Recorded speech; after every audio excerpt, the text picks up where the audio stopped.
Hi, I'm Cameron. And I'm Hayden. And this is Until the End of Crime.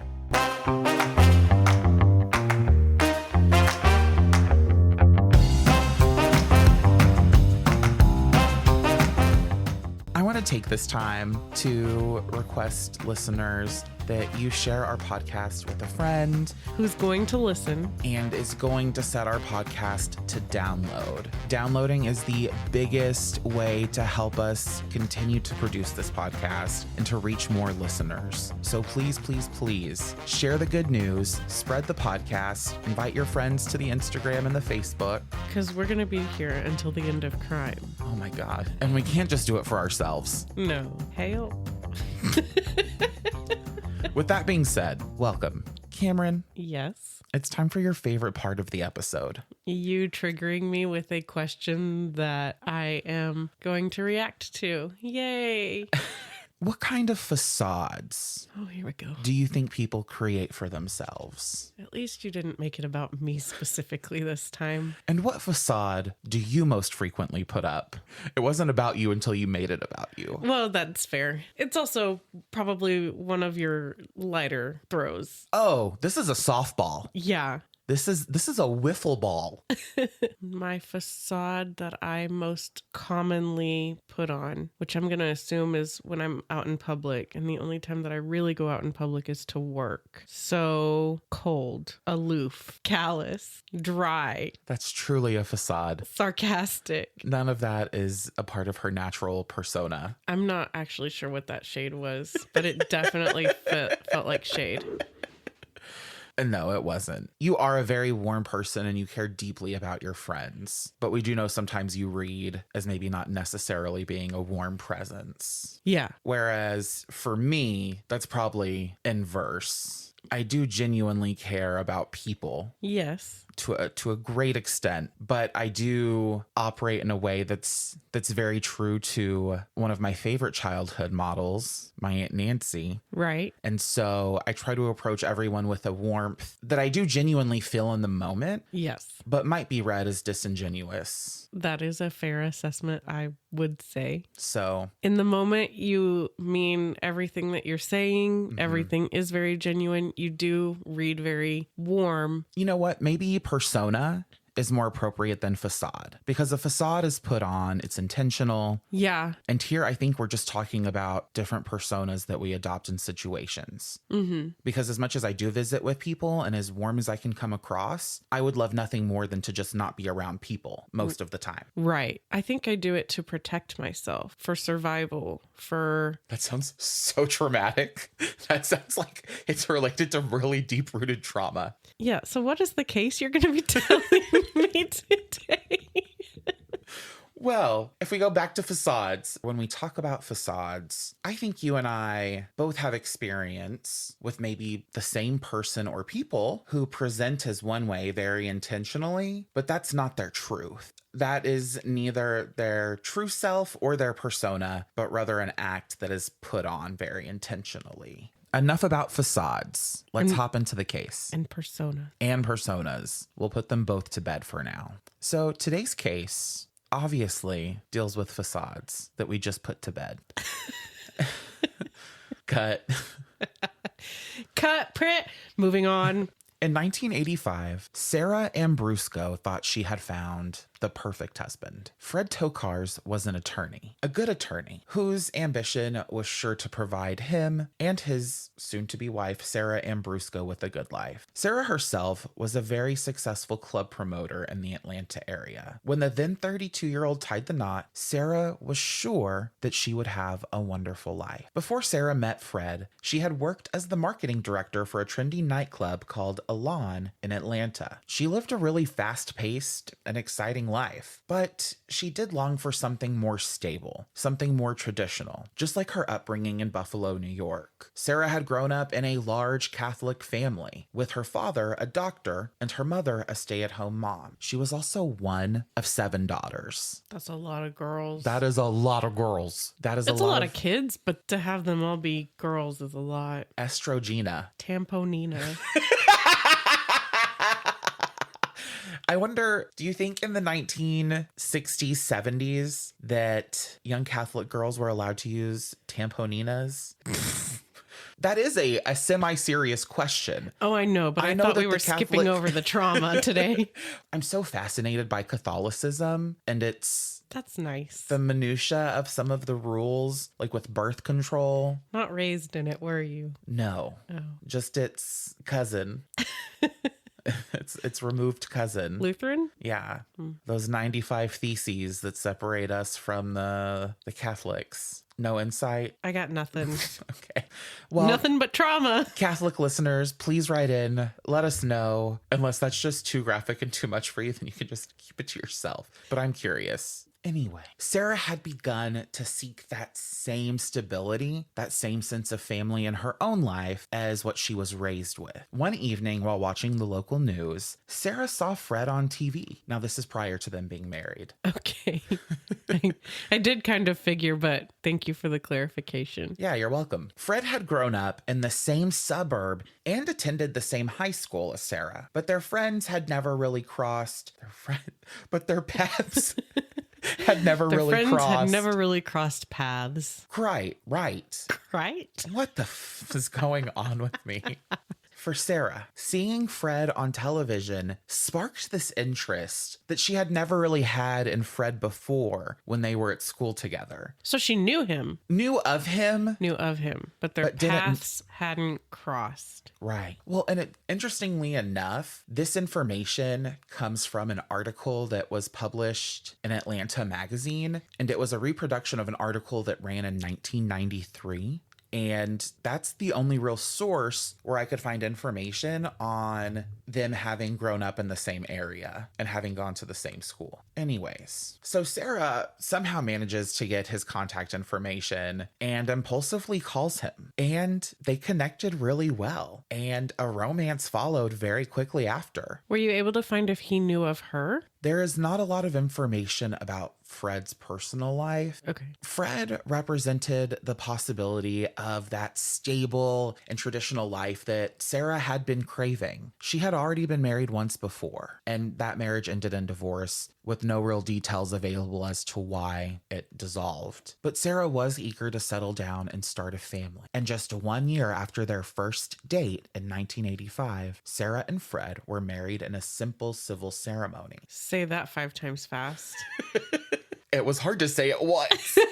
Though she had dreamed of a church wedding, Sara believed that this was her chance at happiness, even if it meant compromising on some of her ideals of what a wedding should be. So right off the bat, Sara did admittedly make some concessions about her wedding. Now, that could have been in part due to the shame of having been married and divorced before. Maybe it was to appease Fred. Those details aren't super clear to me. Within 3 years of getting married, the Tokars had moved to the suburb of Marietta, outside of Atlanta, and a nice development, and had their 2 sons, Ricky and Mike. And by all accounts, Sara and Fred had the life that they had wanted. However, this notion would ultimately be exposed as superficial. Was she still working club promotions, or did she shift to stay at home, or was she doing something else? After she gave birth to Ricky, she wanted to stop working. Yeah. Fred did not want her to stop working. So she wanted to stay at home, and Fred said, nah, you're going to work. And then her business, that club, actually ended up shutting down. And he was, from reporting, he was angry at Sara for having lost her job, even though it was for a club that had closed. And then, turn around, Sara tried to open up her own kind of, I think, marketing business. And then he got mad about that and told her she could not do that. It sounds like Fred is in debt. Well, let's find out. Sara's sister Chrissy later reflected on her marriage to Fred, saying, Fred epitomized the kind of man that when we grew up, we thought we should marry. But what Sara and her family didn't realize was that Fred Tokars' public persona, that of a respected lawyer with political aspirations, hid a much darker side. It was November 29th, 1992.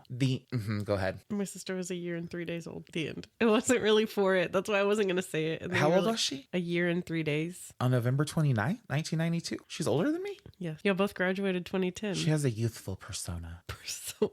I thought we put that to bed. And it was the end of a really lovely Thanksgiving weekend. Sara Tokars and her sons Ricky and Mike, ages 6 and 4 at the time, were headed back home to the Kings Cove neighborhood of Marietta, Georgia. Again, that affluent suburb that they moved to outside of Atlanta. They had just finished spending this family-filled weekend with Sarah's family. But no Fred? Fred was there, but he was not on the ride back with them. He had traveled separately. So they had just spent this really large Thanksgiving holiday with Sarah's parents, her 6 sisters, and their respective families. And Fred had been there as well, but he took an early exit from the family's Thanksgiving weekend. As a defense attorney, Fred found himself constantly working. Fred was an eager, bright attorney who valued success and had a lot of ambition, and he had been practicing law for 7 years at that time. Sarah knew that she would be returning home that evening, maybe to Fred, but also maybe not, as he was often busy in the evening. Fred was so attentive that he called to check on his wife that morning and to see if she was on her way home yet. Sarah's father, John Ambrusko, confirmed that Sarah had left roughly 20 minutes before they received the call from Fred. As Sarah arrived home in her Toyota 4Runner sometime in the evening, she looked back to see her youngest son, Mike, asleep in the back seat. Sarah and her older son, Ricky, had gone inside the home with plans to go back for Mike after getting her other son inside. Sarah and Ricky were greeted by a man in dark clothing. He was toting a sawed-off shotgun. Inside or? Inside. Get back in the fucking car. Sarah and Ricky did as they were instructed. The gunman also ensured that Mike was put back into the 4Runner with them. The gunman instructed Sarah that she would need to follow his directions and do as she was told if she wanted to live. He instructed her to take a series of turns and then to turn left down a dead-end street. Sarah protested, saying that she knew the street was a dead end, and she offered to drop the man off anywhere he wanted.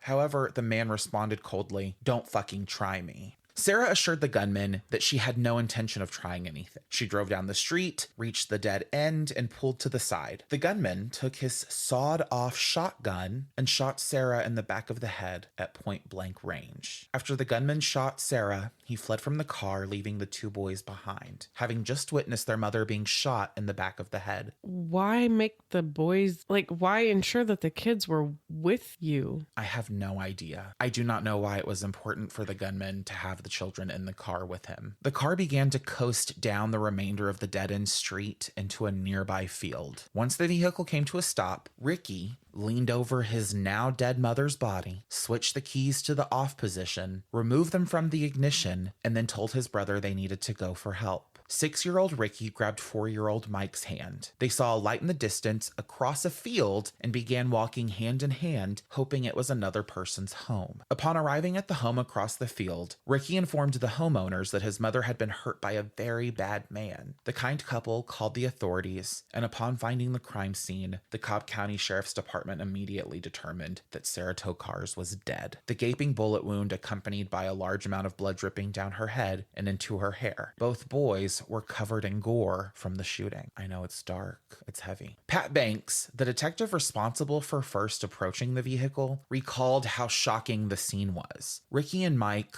were immediately treated for shock by emergency medical technicians, and one of the boys had actually thrown up as a result of the trauma, and the other boy was unable to speak. Arrangements were made for both boys to stay with their uncle, Fred's brother. Police were able to easily contact Fred Tokars and also notified Sarah's family in Florida. The Cobb County Sheriff's Department searched the Tokars' home and found that it had been burglarized. Detective Ron Hunton of the Cobb County Sheriff's Department said his first impression of the home was that the burglary had been staged. Nothing of value had been taken, including the family's safe. In addition to the safe, none of Sarah's jewelry had been taken either. The only item that Fred could definitely say had been stolen was his guitar. The home's alarm system had been disengaged. There are some conflicting reports about whether it had been disengaged or disconnected, but either way, the intruder had entered the home through the back patio sliding glass door, which had a broken lock. So was this place ransacked? How did they know it was burglarized, but they didn't know that it was that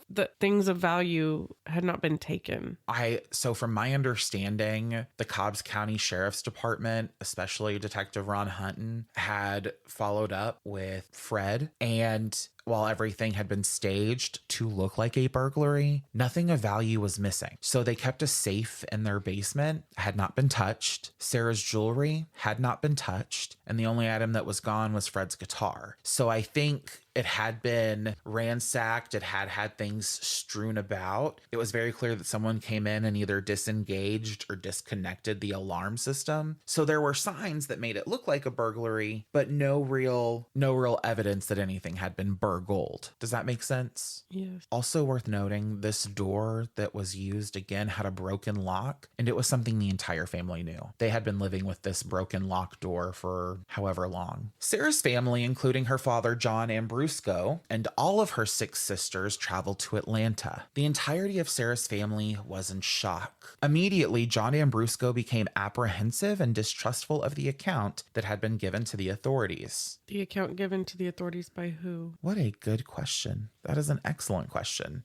When I say account, maybe what I meant to say is the story as it was so far from Fred. I know that they did have difficulty getting information from the boys at first. Well, I know for sure that one of them became instrumental later in his remembrance of what occurred. So it could be a combination of those things, or just the case as the sheriff's department had began to put it together. Okay, one other question. Fred was already home. He had come home from Sarah's family's Thanksgiving before her. Yes. Because he called to see if she was leaving, and she had already been on the road for 25 minutes. Yes. Where was Fred? Not at home. At work? At Thanksgiving with his family? Well, remember, Fred was that really ambitious attorney, and he worked all the time. It wasn't unusual for him to work on holidays, during the weekends, way late into the evening. So he was at work. That's what it's presumably made to seem. Yeah. Okay. That's how it's reported on. Not necessarily a flat out answer of where he was at this point, but that he was working. Sarah's father began to come to the same conclusion as what the Cobb County Sheriff's Department had said, which was that someone close to Sarah had to have been involved. Gretchen Schaefer, one of Sarah's 6 sisters, also felt this way, especially as Fred began to evade investigators and questioning about Sarah's death and his professional life. So very quickly, Fred became less cooperative with the sheriff's department. About his professional life? He did not want to answer questions about his professional life or about Sarah's murder. Okay. By the time of Sarah's funeral, Fred had still not given a formal interview to the Cobb County Sheriff's Department. At the funeral, Fred walked with his mother. All of Sarah's family was confused by Fred's actions. To most observers, Fred seemed more anxious than sad. He refused to speak to reporters or the authorities, and he encouraged the entirety of Sarah's family to do the same. So he was nervous about them talking to him, so he hung by his mommy's side. He's just an anxious boy, just like my little Benji.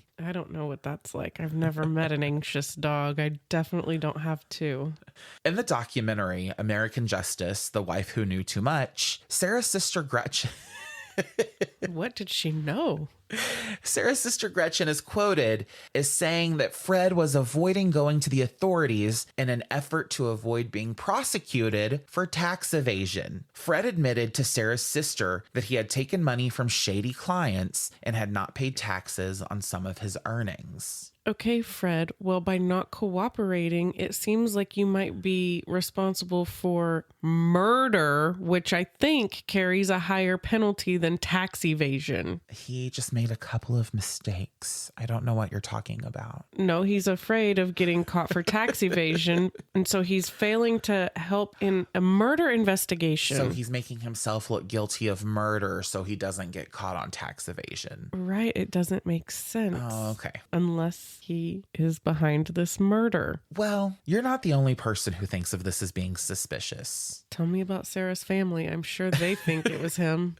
Well, as a matter of fact, the entire Atlanta metro heard this story and raised the flags. They raised the red flag and said, no, this doesn't make sense. Especially his clientele, I'm sure. They were like, yeah, that guy is shady as shit. What they could not believe is that a woman had been abducted and shot right in front of her 2 young children, especially because Fred, her husband, was an up-and-coming defense attorney who had his own practice within less than 7 years of beginning his attorney career. Maybe he instructed them to take the kids so that they wouldn't think it was him, because why would he subject his children to that? Yeah, I hear you. So there are members of the Cobbs County Sheriff's Department who have spoken and said that their immediate thought was that the gunman was likely some kind of client who had been wronged by Fred Tokars. So they began working under the assumption that, whoever killed Sara must have been someone that Fred was supposed to help and did not, or did not fulfill his obligation to them. Okay, sure. Bill Torpy, a reporter for the Atlanta Journal-Constitution, said that Atlanta's news media quickly attached itself to this case. Many people at the time compared it to Cape Fear. The theory that it was a lawyer with a client who had it out for him gained such traction that several Atlanta area lawyers started buying guns to protect themselves, fearing that they might end up in the same situation. Did nobody think, what about a client that he has that is happy with the work that he's done and maybe willing to do more for him than the typical defense attorney relationship would? Cameron, it's obviously a disgruntled client. Obviously, they want to hurt Fred, so they killed his wife in front of his children. That is the part that doesn't make sense. Honestly, it sounds a little mobby, right? Like, it does sound a little mobby. In front of the kids doesn't, I don't know that makes sense in any context, but I guess. If you have any mob connections or ties, write in and let us know. Is that mobby or not? Attention, Hayden.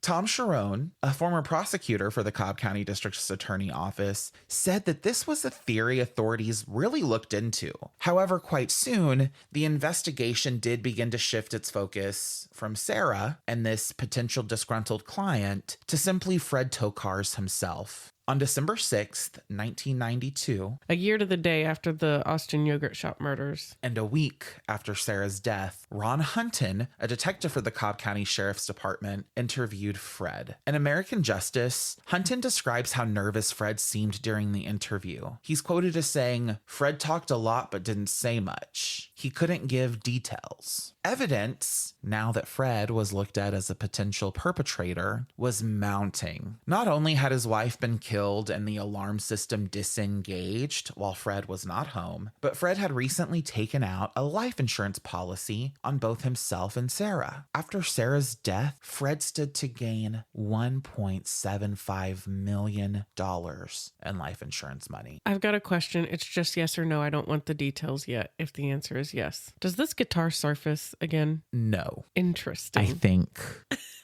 it might. Does that answer your question? You did not answer my question, but okay. That was rude. However, Fred claimed that he and Sara had a good marriage, and he would be absolutely shocked if he had found out she was seeking divorce. When pressed about Sara and Fred's relationship and whether or not they slept in the same bed or had sexual relations, Fred adamantly stated that he and Sara had a good marriage with a very healthy physical relationship. Did you say that she was trying to file for divorce? No. So where did that come from? He brought it up. The lady doth protest too much, methinks. He's kind of doing it to himself. Right. He can't be good at this job. Weird that he is setting a trap for himself. He is literally for himself an anti-advertisement. Well, and I'm sure that when he was being interviewed by Ron Hunton and these other forces, that naturally they asked about their relationship and the unhappiness that was perceived to be in it. But it does seem like he offered maybe too much. Right. Also, if he were a good defense attorney, do you know what he would have said? I want my attorney. Yeah, and then he wouldn't have said anything else. This guy's an idiot. However, back to his claims about a healthy relationship, Sara and Fred's sons, Mike and Ricky, quickly disproved this notion by commenting that their mother and father did not sleep in the same room and that Fred was rarely home. Additionally, contrary to what Fred had shared in his interview, others reported that Sara was highly dissatisfied. She did not like that Fred worked such long hours. She did not like the people he associated with, aka his shady clients that he had taken on since becoming a defense attorney. Hello? And Sara had her own suspicion that Fred was either having an affair or a series of affairs. I mean, if I was going to bet, it's a series. Well, in fact, by the summer of 1992, Sara had reached a breaking point. She had been suspecting that Fred was cheating on her. She was concerned again about his involvement with these shady's clients, several of whom were drug dealers. Gasp. And Fred's growing connections to the criminal underworld terrified her, as did her growing realization that Fred was now controlling every aspect of her life. Despite her fears, she had resolved to take action and began considering divorce once again. Also, I just want to note that a lot of this information about what's going on with Sara internally comes from her sisters. That was my guess, because sisters. Yeah. Well, and Sara had gone as far as finding her own lawyer, and that lawyer actually advised her to hire a private detective to find proof of Fred's infidelity, which would give her leverage that she needed for the case. And she ended up hiring a man named Ralph Perdomo. Ralph was a private investigator, and he managed to gather evidence that Fred was indeed having an affair. Fred's response to Sara's discovery was cold and dismissive. He insisted the affair was meaningless. He referred to it as a mere dalliance and threatened Sara when she mentioned divorce, telling her that she would never have custody of their boys if she left him. Dude is very confusing because he's controlling every aspect of her life, but he wanted her to work, but that's typically not what you want if you're going to control every aspect of someone's life. Well, he wanted her to work, and then when she tried to start working again, he didn't want her to work. Right. It's all confusing. Everything about this guy, everything that he said is either immediately contradicted by himself or just does not make any sense. Nothing is stacking up in Fred's favor. No. At this point in time, Sara knew that she was in a bad position, and she really began digging into Fred's business dealings. In fact, Sara, being the smart woman that she was, started making copies of documents that Fred kept in their safe at home, discovering evidence of offshore bank accounts in places like the Bahamas and Turks and Caicos under phony names, which pointed to Fred's involvement in money laundering. And what I want to point out is this safe that she found these files in were in the basement. Guess, just guess, who had forbade Sara from going into the basement? Ricky. Santa, named Fred. Okay. Fred had told Sara that she had no business in the basement and that nothing there was for her. Except for the portion of her house that she lives in. Not according to Fred. Well, she does live there. Sara eventually called her sister Karen, and this was right before Thanksgiving 1992, and told her that she had finally found what she needed to get divorced and keep custody of her two children. She said she had more incriminating evidence on Fred, but she refused to tell Karen the details over the phone. And less than 3 weeks later, Sara was murdered. Do we know why she wouldn't tell her over the phone? I don't know if it was some kind of fear response. Maybe she was afraid it would be too emotional. I think if you're living in a situation where you're being... Like, did she think she was being recorded? Well, that's kind of where I was headed. This isn't like typical domestic violence in terms of we see this physical abuse, but there is a really high level of control, of psychological dominance and forced submission. And I think that it's very possible that she was being recorded. I think that anyone who has started to have dealings with a shadier clientele, it's not above them to record things like that, to record their phone lines. But with that being said, I also understand how someone like Sara could just be fearful of that, to have produced anxieties around all kinds of things that could or that would follow that dynamic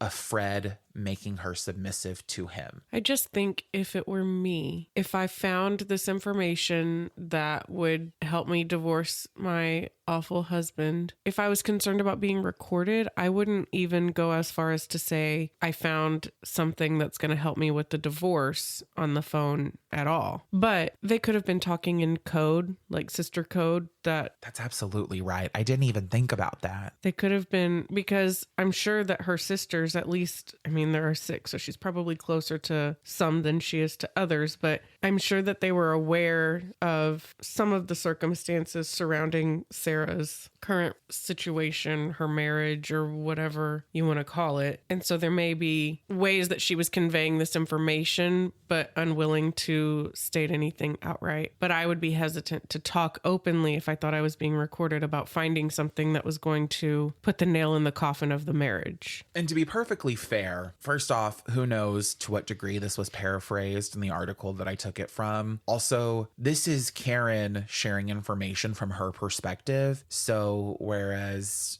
it's reported that she had found evidence that would help her keep the kids, there's no way to know how she conveyed that information to Karen, what they said. Like you were saying, I think it's especially true that siblings can sometimes develop their own language or things that they understand, or they can read our expressions in ways that other people cannot. And so who knows, but that's what's conveyed in the source material. Before her death, Sara had become increasingly afraid of Fred. Sara had even told her private investigator Ralph that she was worried for her life. She made Ralph promise that if anything happened to her, he would go to the authorities with all of the information they had gathered. After Sara's murder, Ralph kept his word, providing the police with all the evidence they had uncovered about Fred's affairs and his criminal activities. By this time, authorities had determined 2 major reasons why Fred might have wanted his wife killed. First, Sara posed a significant threat to Fred's business. She had the power to expose his illegal activities, including money laundering. Is the other reason $1.75 million? Secondly, Fred had financial motive, the $1.75 million life insurance policy on Sara. As the investigation continued and Fred continued his refusal to cooperate with authorities, Sara's sisters began constantly speaking to reporters, vowing not to rest until justice had been served. But that's the opposite of what Fred told them to do. I know. It makes me so happy, and it made me so happy to see this in the documentary. It's stated early on that Fred wants no one to communicate with authorities, and so his sister-in-laws and parent-in-laws double down, and they take every opportunity they get to talk to any news outlet that will. Despite how difficult it is, despite everything going on, they are ready to speak on behalf of their sister. And I think that's because they knew that the relationship wasn't good. Yeah. It wasn't in a good place. Within a month of Sara's murder, the gunman's identity was determined. A 22-year-old man struggling with substance use disorder and also a small-time dealer had been bragging to friends while high on methamphetamines that he was the one who had killed Sara. Now, this young man's name was Curtis Rower, and the way he conveyed this information to his friends that he was consuming meth with was that he had killed, quote, the woman in the news. And after being picked up by authorities, Rower confessed immediately. He also requested his defense attorney, Fred Tokars.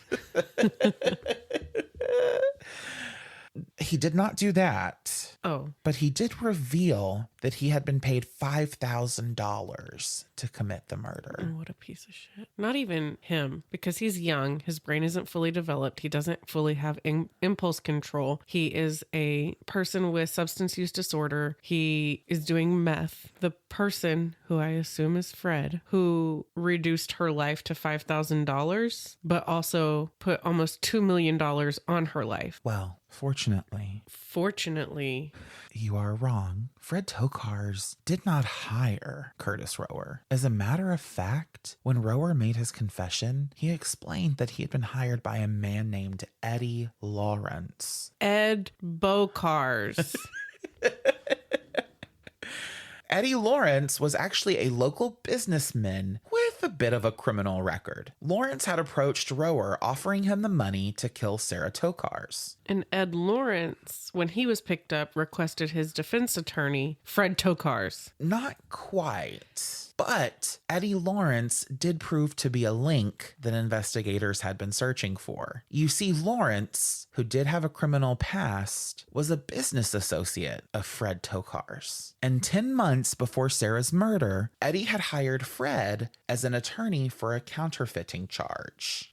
After that, Fred decided to invest in some of Eddie's companies, primarily his construction company. Actually, Fred had invested over $70,000 in Eddie's business. Despite Fred's close financial ties to Eddie Lawrence, Fred had never mentioned him in any of the interviews he had with police. When Fred was brought back in for a third interview, detectives confronted him with a picture of Lawrence. When asked why he had failed to mention Eddie Lawrence during any previous interviews, Fred simply responded, "You never asked me anything about him." Well, he was very upfront about not wanting to talk about his business or his wife's murder from the get-go. The way it's explained in the docuseries is that the people over at the Cobb County Sheriff's Department were like those cartoon characters that get dollar signs in their eyes when they know they've hit it big. That's kind of how they express what this moment was like. They had met Eddie Lawrence. They had figured out the connection between him and Fred Tokars, which directly connected him to Curtis Rower. And it was like, okay, whammy, we hit it. We know what happened. On December 23rd, 1992, less than 1 month after Sarah's murder, Fred Tokars was officially named a suspect in the case. Imagine being so bad that it takes less than a month and you thought that you covered your tracks, and it takes less than a month for them to lead back to this defense attorney. Again, the anti-advertisement. Do not hire this guy. Bad at job. What's wild is that he had a really kind of successful career as a prosecution attorney. Because he did work with the underbelly of society. Because he had those people that were working with him. Well, and he went from being a prosecutor to a defense attorney. And so I feel like someone who's had experience with both sides of criminal defense, he would be more smart. But people who go from being prosecutors to defense attorneys, they're doing it for the money. And they're getting in bed with the people who are not our upstanding citizens. They're getting in bed with the people who are going to hire somebody to kill their wife for them. There's almost like a protection because they start working with these people who have all of this money to throw at their problems. And so they're able to get off on technicalities or by paying the right people that are the wrong people, but by paying people to, I don't know, intimidate witnesses. So he's switched from, not to say that all defense attorneys, but the ones that are greedy, that are representing people like old Eddie, it just is a reflection of his, I don't know. You normally cut me off by now and you fill in the words that I'm looking for. I don't know what you said exactly. Me either. But you said something that made me think about how I wanted to call into work tomorrow. And then my brain thought about whether or not I could actually call in tomorrow and what that would mean for me. So I don't actually know what happened. Probably from the middle of what you were saying till you going, you usually cut me off by now. Yeah, you do. But I had just stopped thinking you can't call out tomorrow. So, okay. Well, I think you make a valid point. Do I? Did I make any sense? I don't think so. Additionally, the district attorney's office charged both Curtis Rower and Eddie Lawrence with the murder of Sara Tokars. In the same week, federal prosecutors announced that Fred Tokars was under investigation for drug trafficking, money laundering, and racketeering. I hope by this point, the boys are with Sarah's family and no longer with Fred's family. They're still with Fred at this point. They are with Fred. With Fred? Yes. Get the fuck out of here. Fred's criminal defense attorney, Jerry Froelich. He's a murderer. Froelich? F-R-O-E-L-I-C-H. Froelich. Froelich or Freilich. Commented that he had never seen publicity of this magnitude in any of his cases. Well, it's a defense attorney who had shady business dealings, who then put a bunch of money into these businesses, and then, all of a sudden, this business partner of his pays $5,000 to a kid who is in crisis to have him commit this murder for pennies because he can, because he knew that he would take it for that little so that he could use that money to get more drugs. I mean, I know. And murdered in front of her 2 young children. Of course it's headlines. It's hard to believe. It's so outrageous. And then to hear that he continually gets to keep his children anyway. At this same time, Fred and his 2 sons head to Florida to spend Christmas with Sarah's family. During the trip, Fred repeatedly begged Sarah's sisters to stop talking. Okay, alternately, I think if anybody should stop talking, Fred should shut the fuck up. You would think. But instead... Because he's a murderer. He murdered the mother of his children. Why do you think that? Because that's what he did. But Fred maintains he's innocent. I don't care. Like I said, Fred needs to shut up. Well, Fred doesn't think that's the case. I can't believe he went down to spend the holiday with her family. And beg them to not talk to police or the media. Sarah's sister, Karen, kind of put Fred up against the wall and said, "Why are you so insistent on silencing us?" Fred remarked that he thought the police were, quote, stupid and not serving any helpful purpose. Or actually because he is audacious. Mm-hmm. That very night, Fred Tokars attempted suicide. He ingested a dangerous amounts of sleeping pills, back pain medication, and alcohol. At her family's house? In a hotel room with his 2 sons. He is such a piece of shit. This guy sucks. When Sarah's family could not reach Fred, they alerted hotel security, who ultimately forced their way into the room. Fred was unconscious, but still alive. He was rushed to the hospital where his life was saved. Fred had left a suicide note proclaiming his innocence. Both Ricky and Mike had been in the hotel room, again, with their father during his attempted suicide. I know, it's fucked. I hate this guy. Chrissy Ambrusko, Sarah's sister, stated it was at this point in time that she began to believe that Fred was responsible for Sarah's murder. She believed that the police had developed a strong case against Fred and that their closing in on him is what had gotten to him and ultimately led him to that suicide attempt. It's almost surprising to me that he didn't do anything to the boys. It's giving so many hallmarks of like family annihilator. Yeah. On December 31st, Fred called a news conference. No, Fred, we don't talk to the media.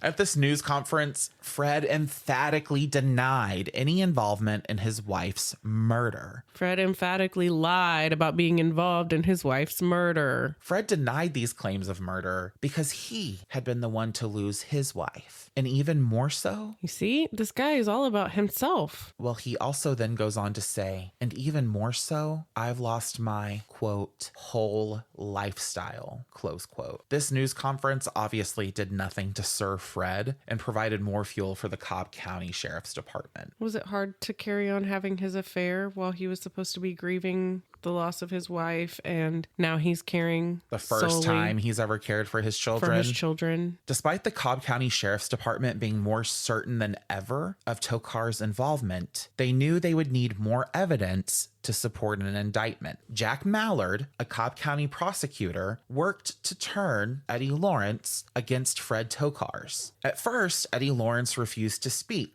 Well, I'm sure what happened is after Fred put $70,000 into Eddie's business, he was like, oh, he was telling me about this life insurance policy that he took out on his wife. So if I kill her, he'll have more money to put into my business, right? That's the running theory, isn't it? I hadn't even thought about that, but yeah. Eddie, again, refused to speak. And that lasted for 8 months. But in August of 1993, Eddie entered a guilty plea with an exchange for removing the death penalty as a potential punishment for himself. Part of this plea deal was agreeing to testify twice against Fred Tokars. Eddie would need to testify once in federal court for cocaine smuggling and again in state court for the murder trial. What? Where did the cocaine smuggling come from? Cocaine Island? What is going on?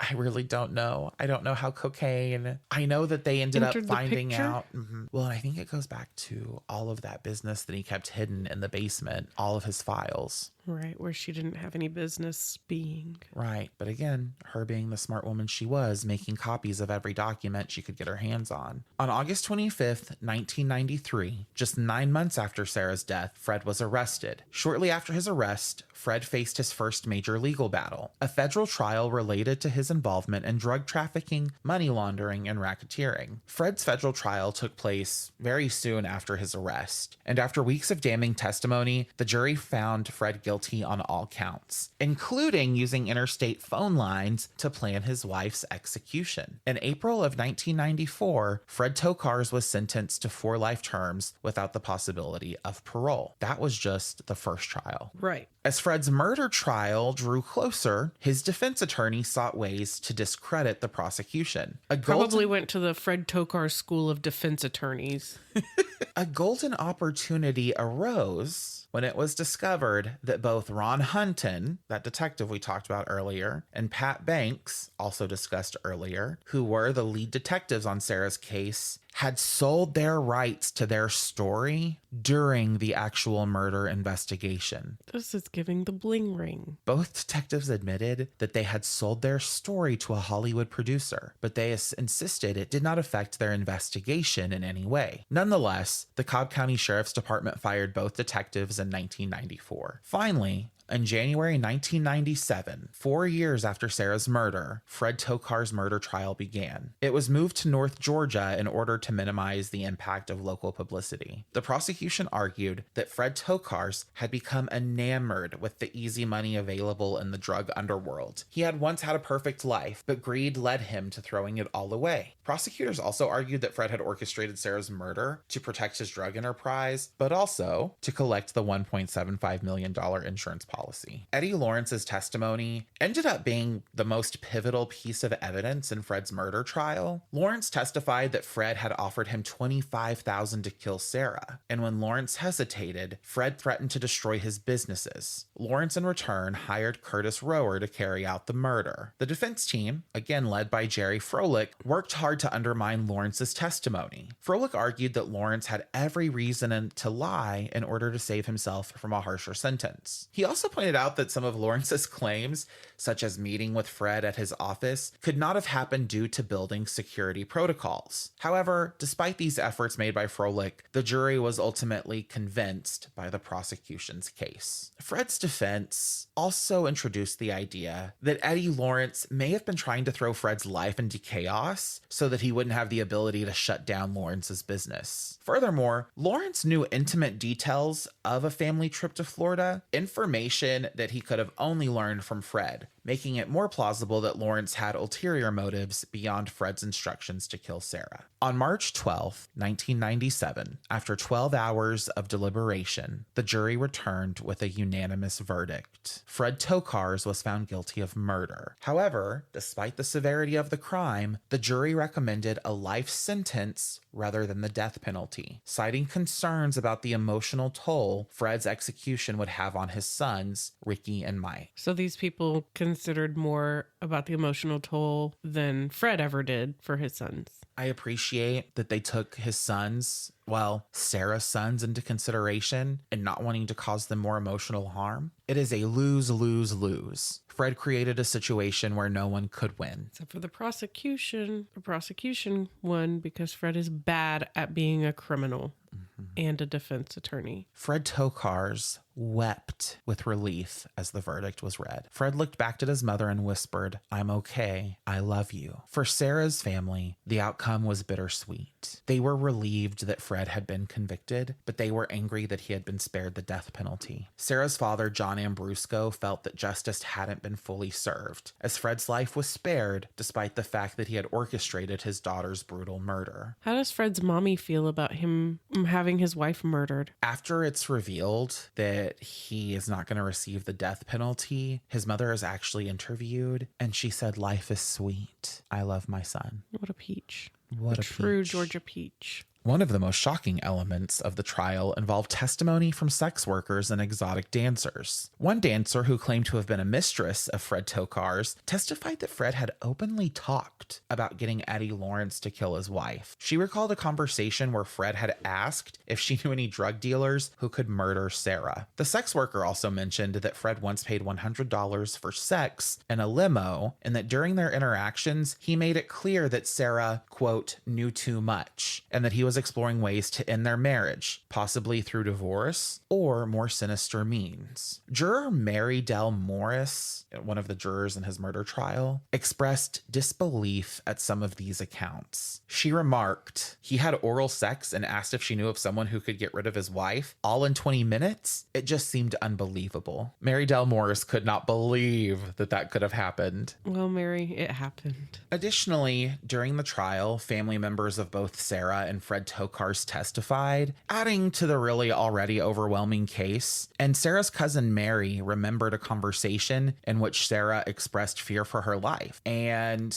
when Mary told Sara, "I am very much worried for your life, whether or not you will be killed," she did brush it off, saying, "Oh, Mare, you worry too much." Prosecutor Jack Mallard also pointed out that the defense was trying to frame the Ambrusko family as a manipulative force, painting Fred as the villain. But the persistence of Sara's family in seeking justice proved critical in this case. Also, during this set of trials, the defense was able to keep Ricky Tokars, Fred and Sara's eldest son, from testifying while he was 10 years old. However, 2 years earlier, when Ricky was just 8, he was allowed to testify against Eddie Lawrence. In that earlier testimony, Ricky described the night of his mother's murder, explaining how he told his brother Mike, "We have to get help," while tears streamed down his face. Fred's defense team tried to claim that the case against him was circumstantial, and they argued that Eddie Lawrence was the only person who connected Fred to the murder. They also painted Lawrence as an untrustworthy witness. Again, though, despite all of these attempts, the jury still found Fred guilty. They saw through the bullshit. They did. I thought some of these details were so interesting about how the case unfurled and all of the things they attempted to do, but it didn't seem important to include them as I was telling you about the trial. Should I do more than nod, do you think? You know, I think you were the one who said to me specifically, this isn't a visual medium.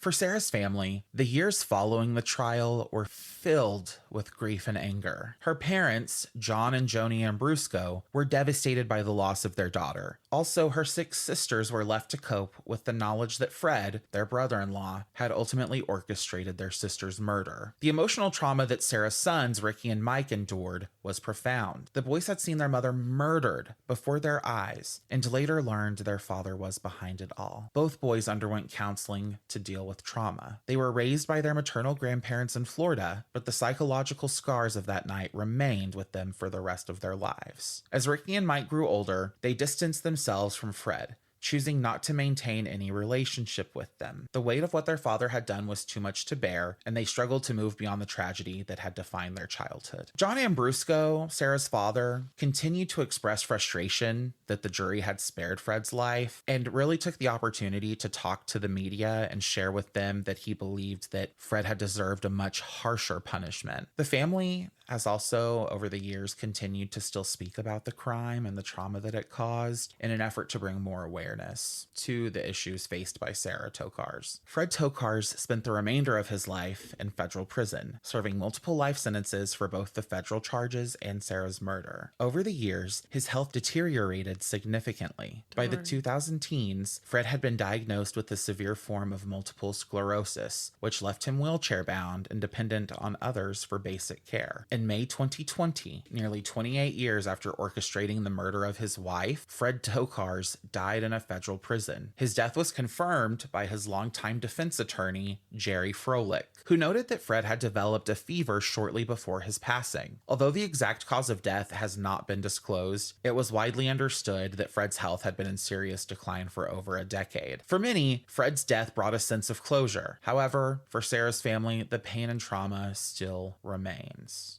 Fred Tokars took away a beloved daughter, sister, mother, and irrevocably altered the lives of Sara's sons, Ricky and Mike. Lastly, Sara's legacy lives on through her sons, Ricky and Mike, and despite the immense trauma they endured, both boys worked hard to lead lives that were not defined by their father's crime. Mike, the younger of the two, graduated from the University of South Florida and then earned a master's degree from Columbia University's Graduate School of Journalism. He worked as a reporter and researcher for major media outlets like the Christian Science Monitor and the New York Post. Mike even went on to write a first-person piece for the Atlanta Journal-Constitution about his family's tragedy. However, he did ultimately ask for the piece to later be removed from the Atlanta Journal-Constitution's website. Tragically, Mike passed away at the age of 31 from a pulmonary embolism in 2020. He actually died about a month before his father did.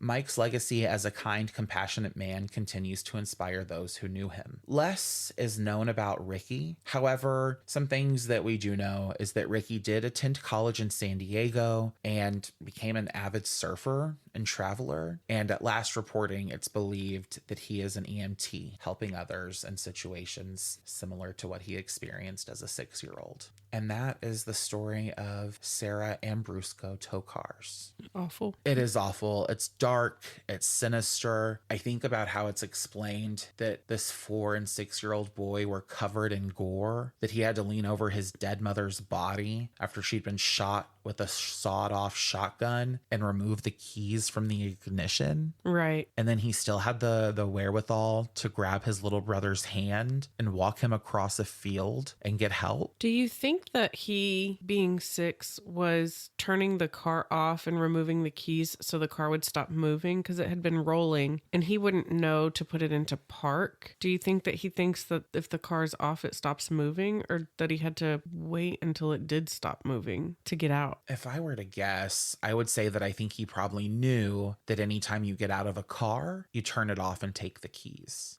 I feel like it was probably less about stopping the vehicle and more about, okay, I understand I need to get out and take care of this thing. And mom always turns off the car and takes out the keys when we're done. What children are capable of doing when they're in a very scary situation. Like, they could have just sat in the car the whole time and been terrified. They could have just jumped out of the car and ran. He could have gone and left his brother, but he seemed like a very responsible 6-year-old. It would have been very reasonable for him to be so in shock that they just sat there. Right. But I'm also, if he has the capacity at 6 years old to react this way in this type of situation, imagine what he could have done with his life. But his father robbed him and potentially the world of someone who could have, not to say that he's not done great. It sounds like he's out saving people, but he's trying to do for others what they did for him through a tragedy. And if he was this intelligent at 6 years old, what could he have done differently with his life if it hadn't been marred by what his father chose to make of it? Right. I also forgot to mention that the 1.75 million actually ended up going into a trust for the 2 boys. Well, at least there's that. It wasn't released to Fred because of the open investigation, because he had been named a suspect within 30 days of the murder. It is crazy to think within 30 fucking days of the murder, they already were like, nah, it's you, fam. You just have to be so bad at it. I feel like early non-compliance is a good sign. We like when people are bad at crime. We do. Less cold cases. You told the case very well, but that does not take away from how awful it is. Thank you for bearing with me through it. I feel like I jumped a little bit back and forth during the trial and the testimony, but this case is so weirdly complicated. We do a lot of cases where it's hard to understand the motive behind things. It's hard to understand what driving forces exist and how we can unpack them. And I think this case is an interesting inverse of that normal case, that typical case, because here we're forced to say, we kind of already know why he did it. He liked being criminal. He liked money. He didn't want anything to jeopardize that. And he thought of himself as being so clever that he could simply evade police and authorities. And that backfired so harshly in his face. I'm curious about why Curtis Rower was insistent on the kids being with them. And I imagine that he was under the influence of something in order to have the courage to do this. But I also wonder if he did it because he was directed to, or if he thought, well, I can't leave these kids here home alone. You know, that's an interesting question that I've never seen an answer to. And I doubt there is an answer to it. I doubt there's an answer. I think that maybe he hadn't been prepared for there to be the kids there. And then he took them again.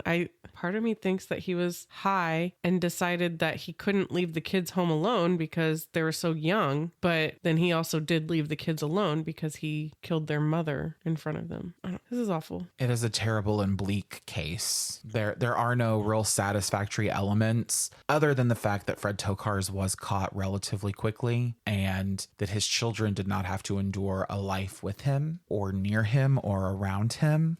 It is incredibly unjust that his youngest son passed before him from a freak accident of a pulmonary embolism. Yeah. But I'm glad you enjoyed it. Enjoyed is a word. I appreciated the way that you covered the case, but I also hated this guy. That's fair. If you or anyone you know are experiencing any kind of suicidal thoughts, please reach out to the suicide hotline at 988. A complete list of sources and any links can be found in the show notes. And that's all we've got for this episode. If you enjoyed listening and want to hear more, please subscribe, share us with your friends, and then give us a 5-star rating and leave a good review on wherever you're getting your podcasts. Recommend us to a friend and make sure you're following us at End of Crime Pod on Instagram. Yes, never miss an episode, and like us on Facebook at Until the End of Crime and join our discussion group. Our email address is endofcrimepod@gmail.com, so send us an email with questions or episode suggestions. Thank you for listening. Until the next crime.